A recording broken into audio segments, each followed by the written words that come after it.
このクラスで一番強いのはドイツだ。 Halo teman-teman, selamat datang kembali. Pada kesempatan kali ini, saya akan membahas suatu film yang sangat epik pada zamannya. Ya, kalian pasti tahulah mengenai sosok pemuda tersesat ini. Menceritakan mengenai kisah suatu sekolah yang sama sekali tidak ada pelajaran. Tanpa berlama-lama, mari kita langsung saja ke ceritanya. Film dimulai dengan diperlihatkannya seorang siswa baru SMA Suzuran yang bernama Genji Takiya yang tengah memandangi sebuah grafiti bertuliskan Raja Suzuran Tamao Serizawa. Kemudian dengan menaiki sebuah tangga, ia pun mengganti tulisan tersebut menjadi namanya sendiri, yaitu Genji Takiya. SMA Suzuran sendiri merupakan sebuah sekolah di Jepang yang berisi anak berandalan. Bahkan karena sering sekali berbuat ulah, murid-murid dari sekolah ini sering dijuluki sebagai gagak yang sering diartikan sebagai pembawa sial. Berganti ke upacara penerimaan siswa baru SMA Suzuran yang berjalan sangat kacau. Para siswanya sangat brutal, bahkan kepala sekolah dan guru-guru sama sekali tidak bisa menghandle acara tersebut. Sampai pada akhirnya upacara yang seharusnya berjalan dengan hikmat malah berubah menjadi acara tawuran. Di tengah tawuran tersebut terhenti karena sekelompok Yakuza datang ke tempat itu untuk mencari seorang siswa yang bernama Tamao Serizawa karena Serizawa telah berani menghajar salah satu anggota mereka. Namun yang muncul di sana malah Takiya Genji. Dengan santainya Genji berjalan melewati mereka yang membuat para Yakuza ini marah sehingga pertarungan pun tidak dapat terelakkan. Selang beberapa waktu Serizawa pun datang dengan sebuah motor yang remnya blong. Di sana ia juga menyaksikan dengan mudahnya Genji menghajar para Yakuza itu yang cukup menarik perhatian Serizawa dalam pertemuan pertamanya ini. Kemudian datanglah sekelompok polisi yang menjemput Serizawa karena memang Serizawa ini sering sekali membuat masalah dengan para polisi. Hal ini juga mengindikasikan bahwa Serizawa adalah sosok yang sangat kuat di SMA Suzuran. Mereka pun saling menatap yang menjadi awal dari persaingan mereka berdua. Malam harinya, Genji datang ke sebuah bar dan dia bertemu dengan seorang penyanyi di bar tersebut. Ialah seorang gadis cantik bernama Luka. Namun ketika Luka berusaha mendekatinya, Genji terlihat sangat cuek. Setelah itu Genji pulang ke rumahnya dan ternyata dia adalah anak dari seorang bos Yakuza. Genji ingin membuktikan kalau dia ini lebih hebat dari ayahnya, sehingga suatu saat ia bisa menjadi penerus ayahnya untuk menjalankan bisnis Yakuza. Tetapi sebelum itu Genji bertekad ingin menjadi raja di Suzuran demi membuktikan kelayakannya. Keesokan harinya terlihat di atap sekolah Serizawa sedang bermain kartu bersama para anak buahnya. Namun tiba-tiba Genji datang dan langsung menendang papan permainannya sampai berantakan. Padahal dalam permainan itu, Serizawa tengah beruntung mendapatkan kartu yang bagus. Tanpa basa-basi, Genji pun langsung mengatakan tujuannya yaitu untuk menantang duel Serizawa. Tentu Serizawa yang sangat marah karena permainannya telah dikacaukan, menghampiri Genji dan berniat menerima tantangannya. Tetapi sebelum pertarungan dimulai, perhatian Serizawa teralihkan oleh dua orang yang tiba-tiba datang menantangnya.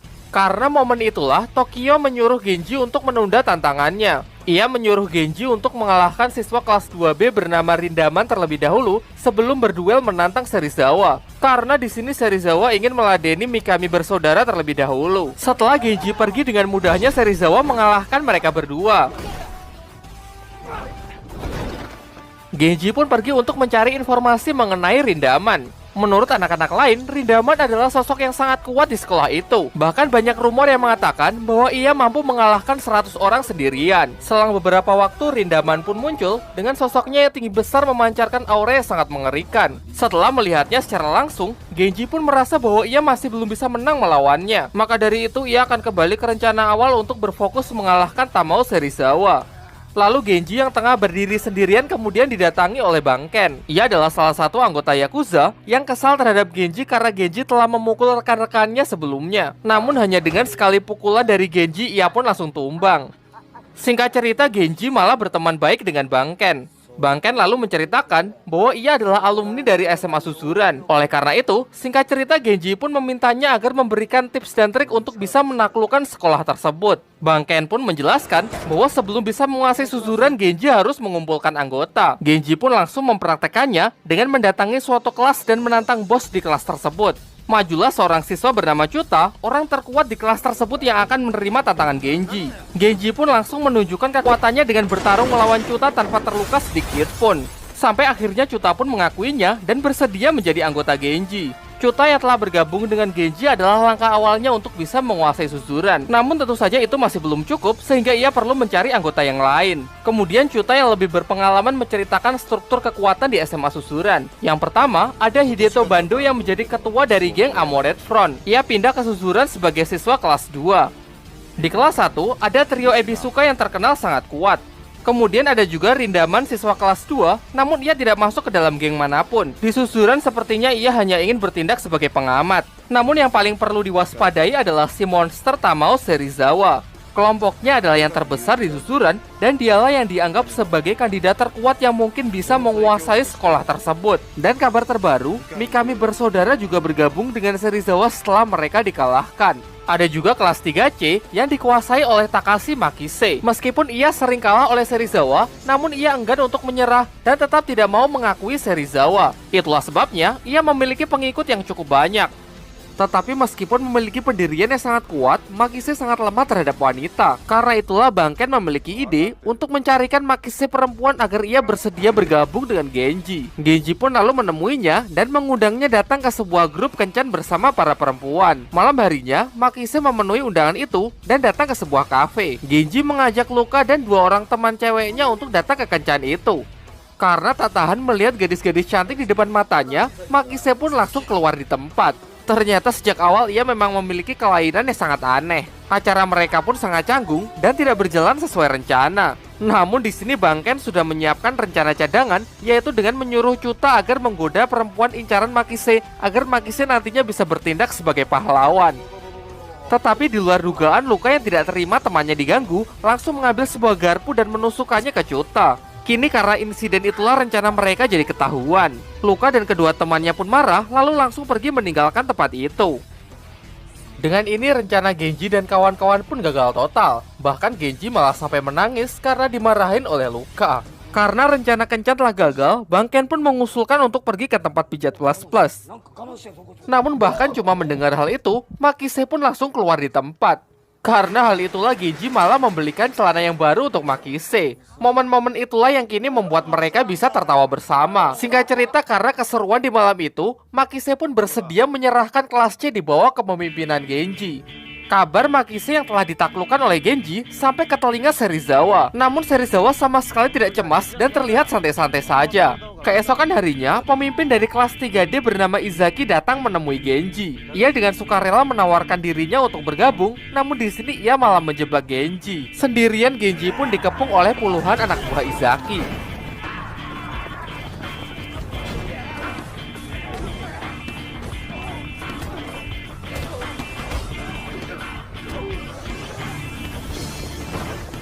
Meskipun ia telah dikeroyok hingga babak belur, namun Genji sama sekali tidak menyerah. Ia jatuh berkali-kali dan masih berusaha untuk bangkit.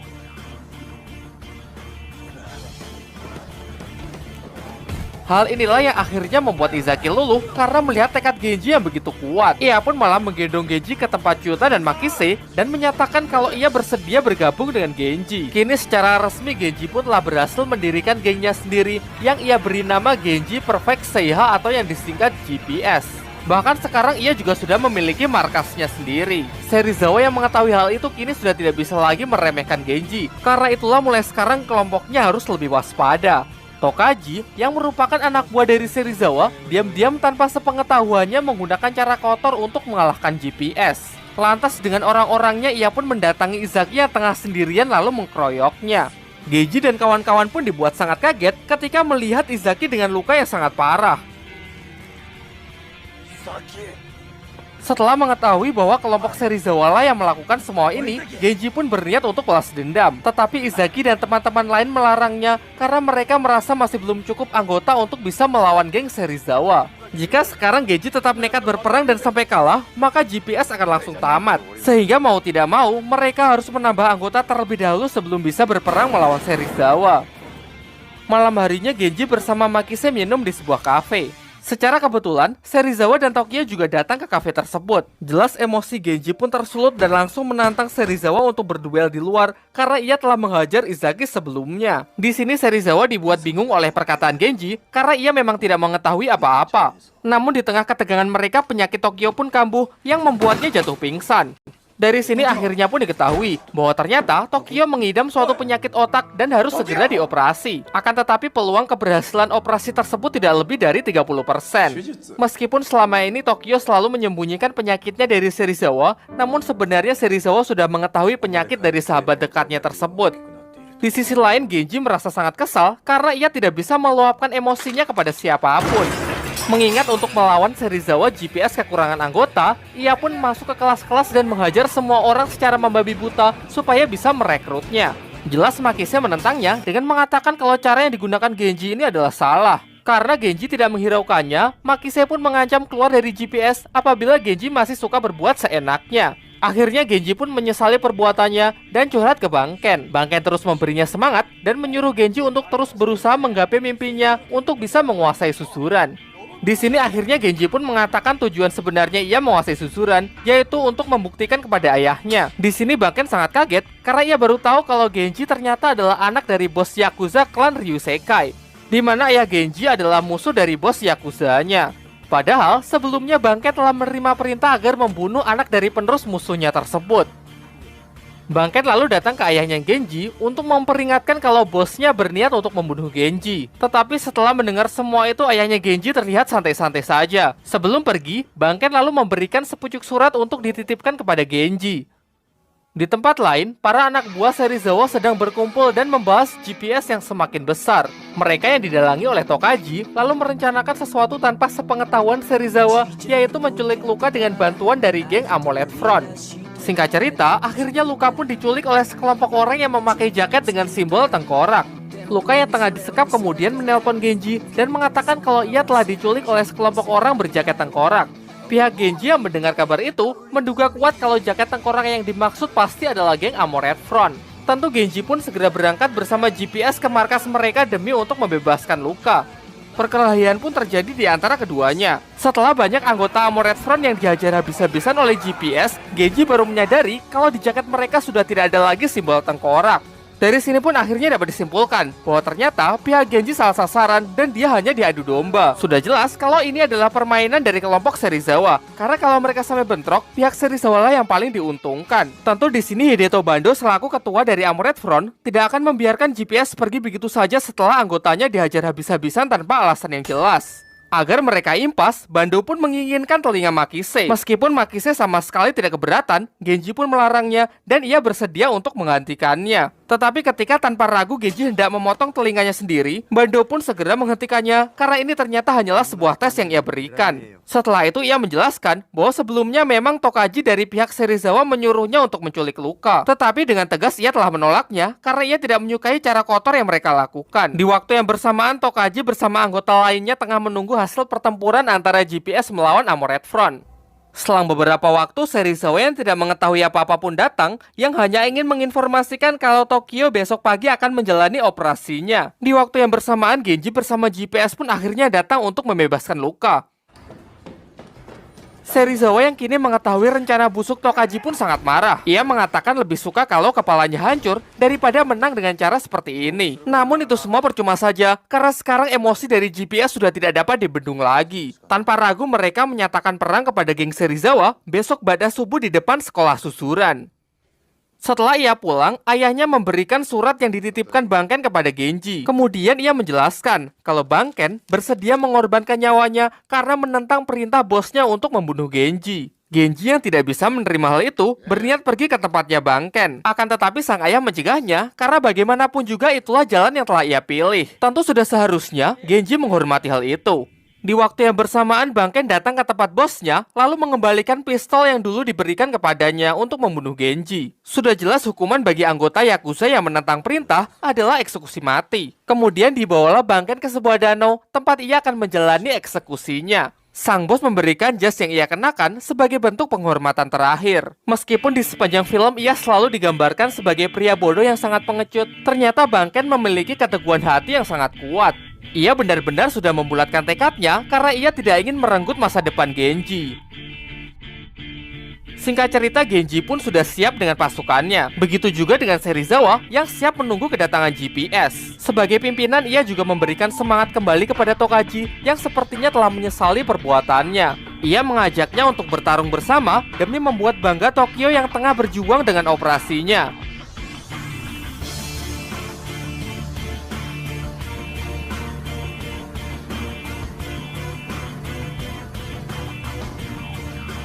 Di bawah derasnya hujan, akhirnya pertarungan mereka pun pecah.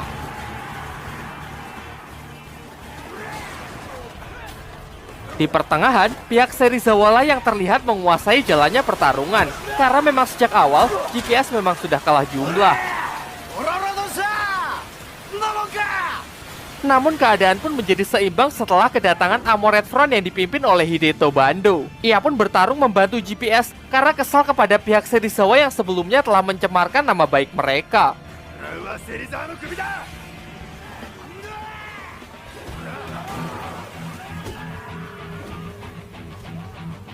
Singkat cerita, perang pun mencapai puncaknya yang hanya menyisakan Genji melawan Serizawa.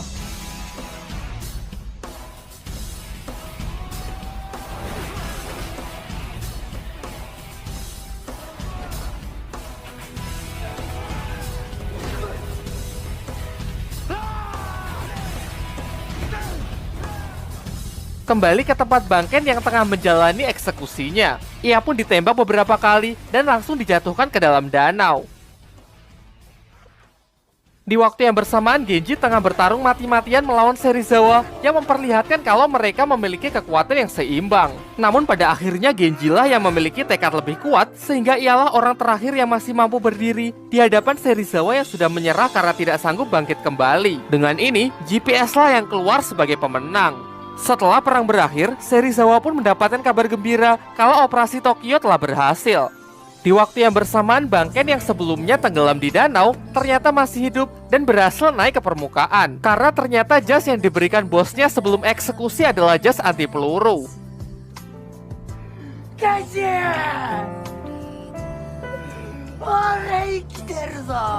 Di akhir film kita diperlihatkan Serizawa yang telah sembuh dan Tokyo yang sudah keluar dari rumah sakit. Sedangkan Genji yang kini telah menjadi pimpinan tertinggi di susuran belum merasa puas kalau belum menang bertarung melawan Rindaman. Namun sayangnya mereka berada di level yang berbeda dan tamat.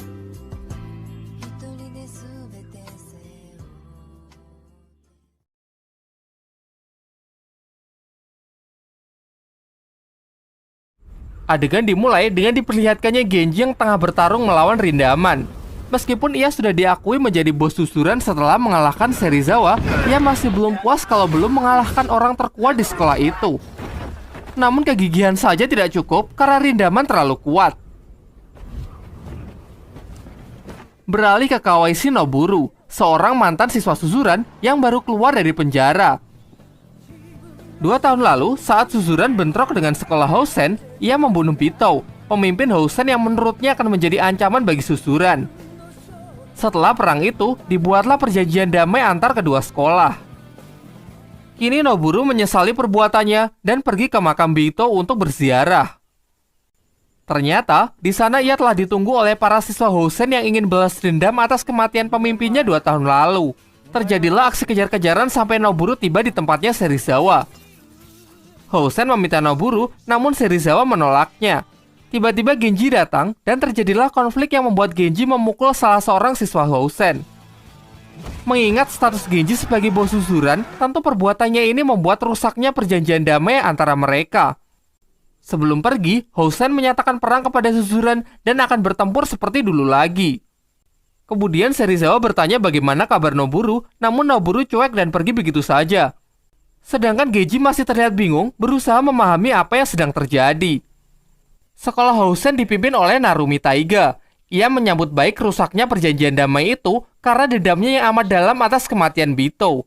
Terlebih lagi, dulu dengan mata kepalanya sendiri ia melihat Bito terbunuh. Tiba-tiba datanglah siswa baru bernama Wasio. Ia adalah mantan anak susuran yang pindah ke sini setelah sakit hati karena tak dapat menguasai susuran. Demi untuk menguasai Housen, ia pun langsung menantang Tarumi untuk berduel, tetapi hanya sekali pukul ia pun langsung tepar. Tokyo yang menjelaskan kepada Genji mengenai Housen, kemudian menawarkan untuk menyatukan GPS dengan geng Serizawa. Namun dengan angkuhnya Genji menolak dengan mengatakan GPS saja sudah lebih dari cukup untuk mengalahkan Housen. Berlanjut ke acara latihan keras Tarumi demi mempersiapkan diri untuk berperang dengan Suzuran. Kemudian datang Tatsuya yang merupakan adik dari Bito. Tarumi lalu mengajaknya untuk menyerang Suzuran demi membalaskan kematian kakaknya 2 tahun yang lalu. Namun Tatsuya malah menolak karena tidak yakin kalau Housen akan menang melawan Suzuran. Meskipun dengan sikap angkuh Genji, GPS tetap saja masih kekurangan anggota. Oleh karena itu, Makise dan Chuta pergi berkeliling untuk merekrut anggota lebih banyak. Sayangnya sama sekali tidak ada yang peduli. Izaki juga pergi untuk merekrut Ryo Ebisuka. Sayangnya mereka juga menolak. Tetapi Genji mendapatkan anggota baru setelah Mikami bersaudara keluar dari geng Serizawa. Dan Serizawa pun juga sama sekali tidak keberatan dengan keputusan mereka. Sementara itu, Housen mulai bergerak untuk melakukan penyerangan terhadap siswa Suzuran. Dimulai dari Susumoto yang merupakan anggota dari Serizawa. Ia pun dihajar habis-habisan oleh siswa Housen yang bernama Ryo.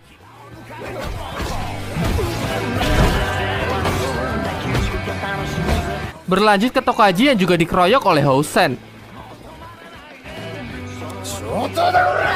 Makise, Chuta, dan Mikami bersaudara pun juga diserang oleh Housen yang dipimpin oleh Wasio. Di luar dugaan, meskipun kalah jumlah, pihak Makise dapat melakukan perlawanan. Wasio yang kena mental mengeluarkan pisau untuk menghabisi Makise. Tetapi Narumi datang untuk menghentikannya dan mengatakan kalau Wasio ini bukan laki-laki sejati. Genji yang emosi mengetahui teman-temannya telah diserang, tidak tahu harus berbuat apa. Izaki mencoba menenangkannya dengan mengatakan kalau ia punya rencana. Serizawa juga merasa sangat kesal karena ulah Housen. Bahkan kini Susumoto pun harus dirawat di rumah sakit karenanya. Tanpa sepengetahuan Genji, Izaki datang dan langsung menantang duel Serizawa. Ia mengatakan Serizawa harus bersedia bergabung dengan GPS kalau ia dapat mengalahkannya. Namun perbuatannya sia-sia karena Serizawa lah yang lebih unggul.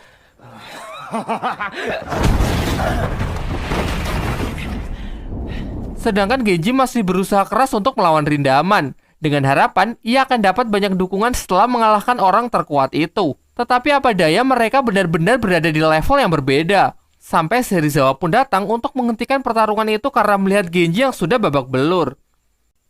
Malam harinya Genji terbangun setelah pingsan dari pertarungannya dengan Rindaman. Tiba-tiba mereka dikagetkan dengan kebakaran yang melanda gedung Suzuran. Ini semua adalah inisiatif dari Wasio karena merasa Housen terlalu lamban. Serizawa dan Tokyo datang dan mengatakan Housen lah pelakunya. Hal ini dibuktikan dengan ditemukannya korek api yang bertuliskan Housen. Tentu semua emosi dong, tetapi berbeda dengan Genji yang mengatakan bahwa ini bukanlah masalah besar. Tokyo lalu memukulnya dengan harapan Genji bisa sadar. Kemudian ia menantang agar Genji membalas pukulannya. Padahal di Cross Zero 1 Tokyo ini baru selesai operasi otak. Genji yang terpancing akhirnya dihentikan oleh Serizawa. Kemudian Genji yang menyendiri didatangi oleh Serizawa. Ia menjelaskan bahwa untuk bisa memimpin Suzuran tidak cukup dengan kekuatan saja, apalagi kalau cuma setengah hati. Setelah mendengar itu Genji pun mulai bangkit. Besoknya ia pergi ke Housen untuk mendeklarasikan perang. Di sini Narumi juga sama sekali tidak menyangkal kalau Housen lah yang telah membakar Suzuran. Akhirnya mereka pun sepakat untuk berperang besok di sekolah Housen karena sekalian Genji ingin menghancurkan markas mereka.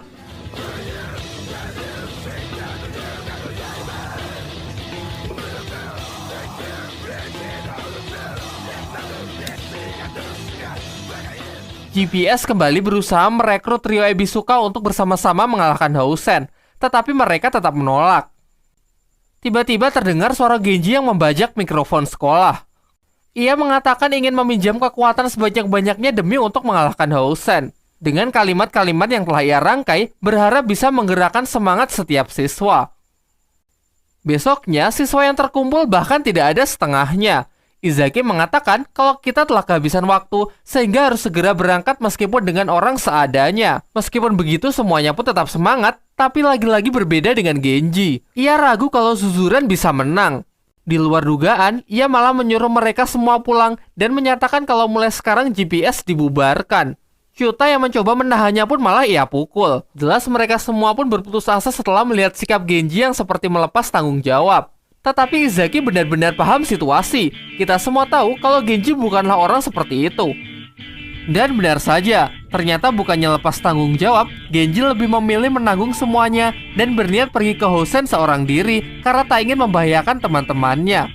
Mikami bersaudara pun lalu datang ke tempat Serizawa untuk meminta bantuan. Singkat cerita, Genji pun bertarung habis-habisan dengan puluhan siswa Hosen.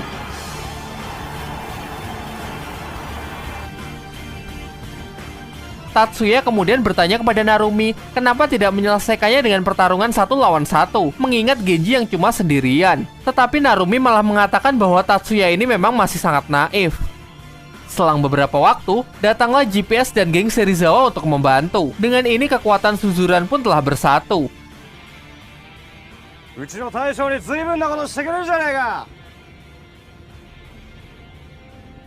Narumi kemudian menantang Genji untuk Baiwan di atap sekolah.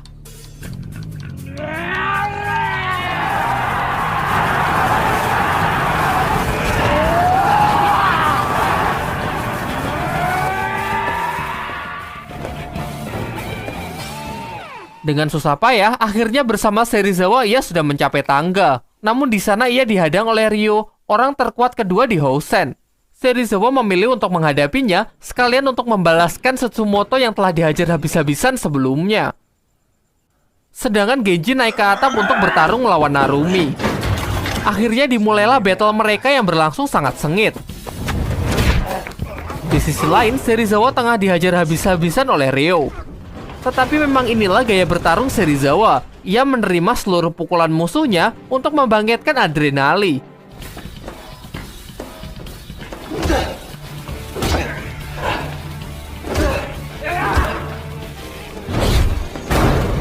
Dan tentu saja Serizawa yang memenangkan pertarungan itu. Di atap, pertarungan Genji juga sudah mencapai puncaknya. Wasio kemudian datang dan kembali mengeluarkan pisau untuk menghabisi Genji. Untunglah tindakan pecundangnya itu berhasil dihentikan oleh Tatsuya. Melanjutkan pertarungan dua pemimpin itu, akhirnya Narumi pun tumbang yang membuat Genji keluar sebagai pemenang. Di perjalanan pulang, Wasio mengikuti mereka dan dengan senang hati Genji menerimanya kembali.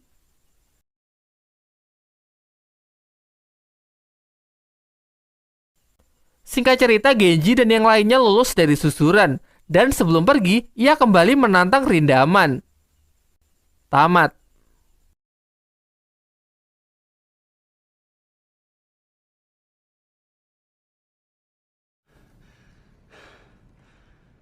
Film dimulai dengan adegan seorang anak yang diantarkan ibunya ke sebuah panti sosial yang kemudian ia tinggalkan begitu saja. Loncat ke 10 tahun kemudian, anak itu sudah tumbuh dewasa menjadi siswa SMA sebagai tokoh utama di film ini yang bernama Kaburagi Kazeo. Karena suatu masalah, Kazeo pindah dari sekolah lamanya ke susuran. Di hari pertamanya, ia bertemu dengan 3 anak susuran yang masing-masing dari kiri bernama Momo, Ogisu, dan Iwata yang juga sedang berangkat menuju susuran. Sebagai anak baru, Kazeo bertanya di manakah letak SMA susuran, tapi ketiga anak ini tidak menyambutnya dengan baik dan malah menantangnya. Sampai sebuah mobil tiba-tiba melintas dan hampir saja menabrak mereka. Sempat terjadi slow motion, di mana Kazeo menatap anak di dalam mobil yang diketahui bernama Kagami Ryohei. Di susuran sendiri tengah heboh karena hari ini adalah acara penentuan siapakah yang pantas menjadi penguasa susuran. Terlihat di depan gerbang, anak-anak senior memblokade anak-anak lain yang mencoba masuk ke dalam sekolah. Ryohei bersama mobilnya menerobos kerumunan itu yang diikuti oleh Kazeo. Kazeo menyuruhnya untuk meminta maaf karena hampir menabrak orang. Namun Ryohei tidak memperdulikannya lalu memaksa masuk dengan melompat ke dalam pagar yang juga kembali disusul oleh Kazeo. Sementara itu di dalam sekolah, 2 kandidat terkuat pemimpin susuran hendak berduel menentukan siapa yang lebih layak. Sepertinya ada perubahan peraturan dari 2 film pendahulunya ya, dimana kalau zaman Genji, untuk memperebutkan kekuasaan 2 kelompok harus berperang dan melibatkan banyak anggotanya. Namun kini perang kelompok hanya cukup diwakili dengan pemimpinnya saja. Kembali ke cerita, sang penantang bernama Takagi Tetsuji melawan sang juara bertahan bernama Toru Goura. Tapi alih-alih mirip preman yang berwajah sangar, menurut saya Goura ini lebih mirip Dodit Mulyanto ya. Sayangnya pertarungan jauh dari kata seimbang, karena hanya dengan sekali pukul Goura dapat menumbangkannya. Dengan ini secara resmi ialah sang penguasa sekaligus menjadi yang terkuat di susuran. Sementara itu, Ryohei yang tadi menerobos sudah sampai ke tempat arena, di mana terlihat dari belakang Kazuo masih berusaha mengejarnya. Tetapi setelah sampai di dalam, Kazuo dikejar anak buah Goura yang tak terima blokadenya diterobos. Ia pun menjambaknya, membuat Kazuo emosi dan mengalahkannya hanya dengan sekali pukulan. Sontak semua siswa pun tercengang dan mengetahui kalau pria di hadapannya adalah Kaburogi Kazuo, siswa terkuat di sekolah lamanya yang sekarang pindah ke susuran. Singkat cerita, Kazuo berteman dengan geng Ogisu, 3 anak di awal film tadi ya. Kemudian Ogisu menjelaskan struktur kekuatan di susuran yang diklasifikasi berdasarkan nilai, di mana nilai tertinggi saat ini dipegang oleh Goura. Di posisi kedua ada Takagi yang kini menjadi pengikutnya karena pagi ini sudah dikalahkan telak. Di posisi ketiga ada Tarashima Soshi, keempat Honda, dan peringkat kelima adalah Kazuo. Namanya langsung naik setelah ia membuktikan kemampuannya dengan mengalahkan pemegang peringkat kelima sebelumnya dengan pukulan tanpa bayangannya. Namun tetap saja, Rindaman masih menjadi orang terkuat dengan nilai yang tidak diketahui. Bahkan ia mendapatkan julukan untouchable, karena sejauh ini hanya Genjila yang bisa menyentuhnya. Sementara itu, Ryohei juga langsung naik daun setelah dengan mudahnya menaklukkan sebuah kelas di sekolah itu. Di tempat lain, terlihat Banken bersantai memasuki sebuah bar. Di sana ia bertemu dengan Makise yang membuat ini menjadi pertemuan pertamanya setelah sekian lama. Makise lalu mengajak Banken bekerja di tempatnya, yaitu sebuah showroom mobil bekas yang bernama Nakata Auto yang merupakan peninggalan dari ayah angkatnya. Pada awalnya Banken menolak karena ia merasa tidak yakin dengan tempat yang sudah kusam itu. Namun seketika ia berubah pikiran setelah melihat pesona ayah, seorang janda anak satu yang merupakan anak dari si pemilik showroom. Di hari pertama kerja, dengan penuh semangat ia berusaha sebaik mungkin dan berhasil menjual mobil pertamanya. Setelah itu mereka pun mengadakan acara makan-makan untuk merayakan hal tersebut. Tak lama setelah itu, Sota anak dari ayah pulang sekolah dengan diantar 3 orang yang sepertinya bukan orang baik. Makise lalu menjelaskan kepada Banken bahwa orang-orang itu adalah anggota Yakuza klan Otsu. Mereka datang untuk membeli mobil di showroom ini dengan harga murah, kemudian menjualnya ke luar negeri dengan harga yang sangat tinggi. Pokoknya mereka itu orang jahat lah. Sebagai mantan anggota Yakuza, Banken datang ke tempat Naraoka yang merupakan pemimpin sementara dari klan Otsu. Sekaligus ternyata mereka ini adalah teman lama. Tanpa mengurangi rasa hormat, Banken pun memohon agar klan Otsu bersedia melepaskan showroom Nakata Auto. Sayangnya permohonannya ditolak, Naraoka malah menyuruh Banken untuk membantunya membujuk ayah menjual showroom itu karena ia berencana membangun tempat strategis tersebut menjadi tempat perjudian dan prostitusi. Di sana juga diperkenalkan karakter baru bernama Fujiwara. Ia dikeluarkan dari sekolahnya karena membakar seorang siswa dalam sebuah perkelahian dan mematahkan tangan polisi. Kini pasca keluar dari penjara, ia bergabung dengan Yakuza klan Otsu. Sebelum pergi, Banken juga sempat berpapasan dengan Kagami Ryohei. Banken menyapanya karena dulu ia sempat menjadi pengasuh Ryohei saat masih kecil. Sayangnya Ryohei cuek dan mengatakan kalau ia sama sekali tak ingat dengan pengasuh masa kecilnya itu. Di sebuah bar, terlihat Kazuo bersama Ogisu sedang berbincang-bincang membicarakan mengenai keinginan Ogisu untuk menguasai susuran. Namun ia sadar dengan kemampuannya yang sangat mustahil bisa mewujudkan hal tersebut. Kini setelah melihat potensi dari Kazuo, ia pun menyarankannya agar Kazuo menguasai susuran dan bisa berdiri di puncak. Sayangnya Kazuo mengatakan kalau ia sama sekali tidak tertarik dengan hal itu. Bahkan sudah lama ia lebih memilih menghindari perkelahian. Di tengah obrolan mereka, datanglah geng dari sekolah SMA Industri Kurosaki yang dipimpin oleh Shibata. Di dalam keramaian itu, Shibata terlibat perseteruan dengan Momo, teman dari Ogisu, sehingga terjadilah baku hantam. Momo yang babak belur kemudian mengadu hal ini kepada Ogisu. Sekilas terlihat trauma Kazuo ketika melihat darah di kepala Momo mengingatkannya dengan almarhum sang ayah yang juga berdarah-darah di masa kecilnya. Seketika Kazuo pun emosi dan turut masuk ke dalam perkelahian. Tak ingin ketinggalan, Ogisu pun juga menjadi bersemangat untuk ikut ambil bagian. Satu persatu Kazuo menumbangkan lawannya, begitu pula Shibata. Sampai mereka pun bertatap muka dan nyaris mulai baiwan. Sayangnya hal itu tidak terjadi karena terdengar suara sirine mobil polisi yang mendekat ke bar tersebut. Mereka pun sepakat untuk keluar dan mencari tempat yang aman untuk melanjutkan baku hantamnya. Tapi setelah di luar, Shibata enggan melanjutkan perseteruan dan malah menawari Kazuo sebatang rokok Grendel. Shibata mengatakan kalau Kazuyo ini mengingatkannya kepada kawan lamanya.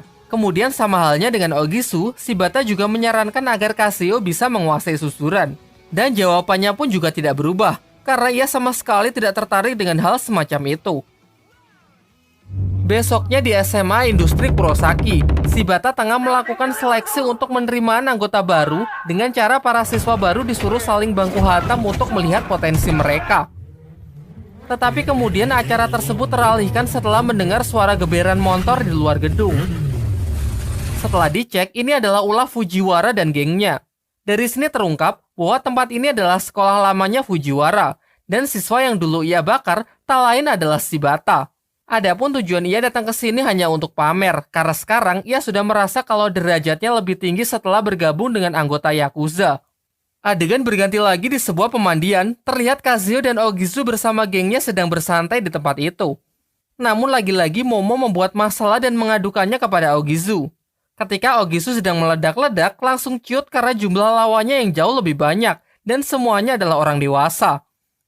Kebetulan di tempat itu juga ada Banken dan Makise. Banken yang tak suka kebisingan maju untuk membuat perhitungan. Tetapi ia juga hanya bisa menelan ludah saat tahu bahwa orang-orang bertato itu adalah para anggota Yakuza. Akhirnya dengan konyol mereka pun kabur meninggalkan pemandian itu. Besoknya Banken datang ke susuran setelah tahu bahwa Ryohei bersekolah di sana. Sesampainya di sana, ia malah bertemu dengan Kazuyo, anak yang ia lihat di pemandian kemarin. Sedangkan Ryohei yang juga di sana masih bersikap sama dengan mengabaikan pengasuh masa kecilnya itu. Akhirnya Banken hanya berbincang-bincang dengan Kazuyo dan menceritakan bahwa dulu ia juga merupakan alumni dari susuran. Di tempat lain, Fujiwara mendapatkan hukuman dari Naraoka karena seenaknya menggunakan nama klan Otsu untuk mentang-mentang di jalan. Fujiwara yang menyesal mendapatkan kesempatan keduanya setelah menyepakati syarat dari Naraoka, yaitu ia harus bersedia menghancurkan showroom mobil Nakata Auto, tentu dengan tetap menyembunyikan identitasnya. Dengan kepercayaan yang kembali ia dapat, Naraoka memberikannya anggota untuk melancarkan aksinya. Ia bersama timnya pun datang ke showroom dan mulai membuat kekacauan. Jelas Banken yang melihatnya tak tinggal diam. Ia pun melakukan perlawanan dan berhasil membuka penutup wajah dari Fujiwara, membuatnya tahu kalau ini semua adalah perbuatan dari Naraoka. Tak lama setelah itu, Aya dan Makise datang juga membantu dan berhasil mengusir mereka. Namun tak berhenti sampai di situ. Fujiwara memanfaatkan kekuatannya ini untuk memberikan pelajaran kepada para siswa SMA Kurosaki. Tak pandang bulu, ia pun juga menghajar habis-habisan anak-anak dari susuran sebagai pelampiasannya karena kegagalannya di masa lalu untuk menjadi penguasa. Sampai puncaknya ia menerobos ke dalam bus, bertemu dengan Goura dan dua temannya, Honda dan Takagi. Beruntung Goura dapat lolos.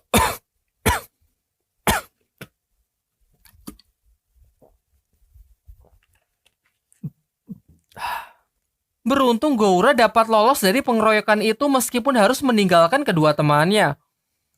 Singkat cerita, meskipun dipenuhi oleh luka, Takagi dapat kembali dengan selamat. Sayangnya Honda tak berhasil lolos dan masih disandra oleh geng Fujiwara. Soshi pun mendesak Goura sebagai pemimpin tertinggi untuk melakukan serangan balasan. Tapi entah kenapa Goura merasa ragu dan masih belum bisa mengambil keputusan apa-apa. Hal ini memicu perseteruan internal di antara mereka. Soshi merasa Goura ini lambat sehingga ia pun meninggalkannya. Barulah sore harinya Honda dibawa ke susuran oleh Shibata yang menjelaskan bahwa geng Fujiwara sengaja meninggalkan Honda di sekolah Kurosaki. Tujuannya sudah jelas, yaitu untuk mengadu domba dua sekolah tersebut. Di klan Otsu, Naraoka marah besar atas kegagalan Fujiwara untuk menghancurkan showroom mobil Nakata Auto. Terlebih lagi identitasnya juga sudah terbongkar. Namun ia tidak berhenti sampai di situ, ia pun memerintahkan Fujiwara untuk membakar showroom itu sampai tak bersisa. Meskipun sebenarnya merasa ragu, Fujiwara pun mengiyakan perintah itu. Ryohei yang mengetahui hal tersebut menawarkan dirinya untuk ikut bersama Fujiwara. Bahkan Ryohei meminta koreknya dan berniat membakar tempat itu dengan tangannya sendiri. Tetapi sebelum korek itu dinyalakan, kemudian datanglah Banken bersama Aya dan Makise untuk mencegah aksi mereka. Banken merasa sangat kecewa dengan Ryohei, karena jalan yang ia pilih berseberangan dengan jalan yang dikehendaki oleh almarhum ayahnya, yaitu menginginkan Ryohei agar lebih banyak berbuat kebaikan. Banken bahkan sampai menyirami dirinya sendiri dengan bensin, lalu menantang Ryohei untuk membakarnya. Sayangnya Fujiwara sama sekali tak bersimpati dengan hal itu dan tetap melemparkan koreknya untuk membakar tempat tersebut. Sementara itu, Goura yang sudah habis kesabaran akhirnya bertindak sendiri untuk membuat perhitungan dengan geng Fujiwara. Sayangnya rekan-rekan dari Fujiwara sangat loyal. Meskipun dipukuli hingga babak belur, ia sama sekali tidak memberitahukan di manakah Fujiwara. Ia malah menyuruhnya bertanya kepada anak susuran yang bernama Kagami Ryohei yang juga terlibat dalam masalah ini. Namun Goura yang lengah berhasil ditikam oleh salah satu anak buah Fujiwara dari belakang. Tetapi dengan tetap menahan rasa sakit, ia pun kembali ke susuran untuk mencari Ryohei yang telah menjadi pengkhianat dari susuran. Ryohei yang tak terima malah menantang Goura untuk bertarung. Jelas Goura dapat ia kalahkan dengan mudah mengingat luka tusuk yang baru saja ia dapat. Setelah mengalahkan Goura, kini secara otomatis Ryohei telah menjadi penguasa di susuran. Di waktu yang bersamaan, Shibata berhasil menemukan lokasi dari Fujiwara. Pembicaraan mereka pun semakin memanas yang berujung kepada baku hantam. Pada awalnya Shibata bisa mengalahkannya, namun kemudian Fujiwara dengan licik melemparkan pasir untuk mengaburkan pandangan lawannya dan berhasil menang sekaligus mematahkan salah satu lengan dari Shibata. Kembali ke susuran, Ryohei yang telah mengambil alih kepemimpinan Goura menantang Kazuyo untuk bertarung, tetapi Kazuyo tidak meladeni tantangan itu. Datang juga Aogisu yang berusaha merelai mereka. Tidak berbeda dari sebelumnya, Kazuyo sama sekali tidak punya hasrat untuk bertarung dan pergi meninggalkan mereka begitu saja. Aogisu yang juga ia tinggalkan pun menjadi bulan-bulanan mereka. Di balik ketidakinginannya bertarung karena mengikuti permintaan dari sang ibu agar tak berakhir seperti almarhum ayahnya yang meninggal dalam sebuah perkelahian saat ia masih kecil. Singkat cerita, Kazuyo datang ke rumah sakit untuk melihat kondisi Aogisu yang tadi ia tinggalkan. Tentu saja Aogisu merasa kesal karena tindakan Kazuyo sangat mengecewakan. Sebenarnya Aogisu masih berharap Kazuyo dapat menguasai susuran, tetapi setelah melihat apa yang terjadi, harapannya pun telah sirna. Di situ Kazuyo juga bertemu dengan Goura dan Shibata. Goura mengatakan bahwa ia tahu kalau Kazuyo memiliki kekuatan tersembunyi. Ia pun meminta Kazuyo bergerak karena bagaimanapun juga ia adalah anak susuran. Shibata pun juga sependapat, menurutnya Kazuyo harus segera bertindak sebelum semuanya terlambat. Malam harinya ia pun memutuskan untuk bertarung dan mulai melatih pukulannya kembali. Sekilas ini mengingatkan saya dengan adegan Steve Rogers pasca dibangkitkan kembali di filmnya Marvel. Paginya Kazuyo langsung mendatangi geng Ryohei untuk mendeklarasikan perang. Besok ba'da duhur Baiwan di atap sekolah untuk memperebutkan tahta susuran. Singkat cerita, Aogisu pun bersedia ikut, begitu juga Goura yang sudah keluar dari rumah sakit. Dan inilah final battle di film ini, serentak mereka berjalan slow motion diiringi oleh backsound khas dari Cross Zero.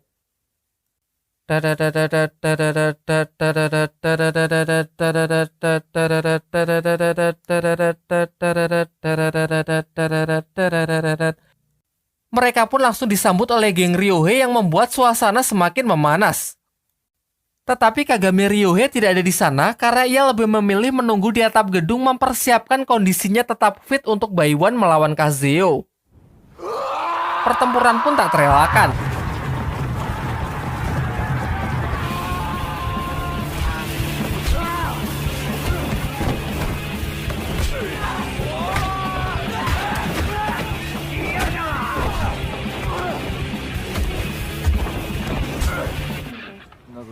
Goura cukup kesulitan menghadapi Fujiwara mengingat cederanya yang masih belum sembuh.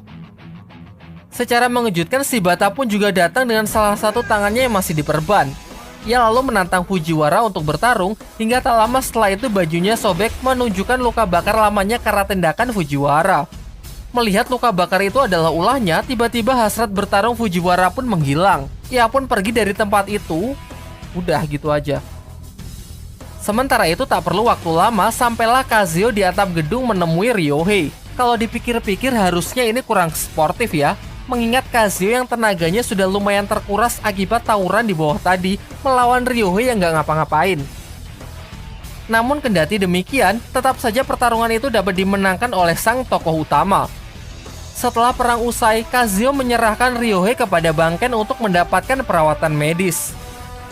Beberapa bulan setelahnya, terlihat Nakata Auto yang sudah dibangun kembali dengan wajah baru. Sedangkan atas tindakan kriminalnya, Naraoka berhasil dijebloskan ke penjara. Mengikuti tradisi di sekolah susuran, pemimpin tertinggi haruslah bertarung melawan sang legenda Rindaman untuk mengukur kemampuannya. Terlihat juga Fujiwara yang telah mendapatkan hidayahnya menonton pertarungan mereka dari atas jembatan. Tak butuh waktu lama, Kazuo pun segera berteriak dan melancarkan serangan pertamanya. Tamat. Pokoknya tamat.